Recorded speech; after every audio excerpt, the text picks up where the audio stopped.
খালেদা জিয়ার সাথে কেন শত্রুতা?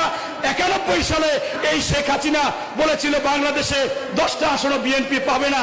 উনি নির্বাচনে সাহস করে 3টি আসনে দাঁড়ালেন, আর আমার নেত্রী বেগম খালেদা জিয়া 5টি আসনে দাঁড়ালেন। সেখানে এই শেখ হাসিনা টেনে টোনে একটা আসনে জয়লাভ করলেন, আর 2টা আসনে গোহারা হারলেন। একটা হচ্ছে সাদেক হোসেন খোকার সাথে, আর একটা মেজর মান্নানের সাথে। আর আমার নেত্রী বিপুল ভোটে 5টি আসনে বিভিন্ন বিভাগ থেকে জয়লাভ করলেন। শেখ হাসিনা দেখে আহা, জনগণ এত কেন খালেদা জিয়াকে ভালোবাসে, তাই তার গাত্রদাহ। তাছাড়া বাংলাদেশের প্রথম প্রধানমন্ত্রী হলেন বেগম খালেদা জিয়া, বাংলাদেশের প্রথম মহিলা মুক্তিযোদ্ধা হলেন খালেদা জিয়া, এবং বাংলাদেশে মুক্তিযোদ্ধা মন্ত্রণালয় সৃষ্টি করলেন খালেদা জিয়া, মুক্তিযোদ্ধাদের ভাতা প্রদান করলেন খালেদা জিয়া।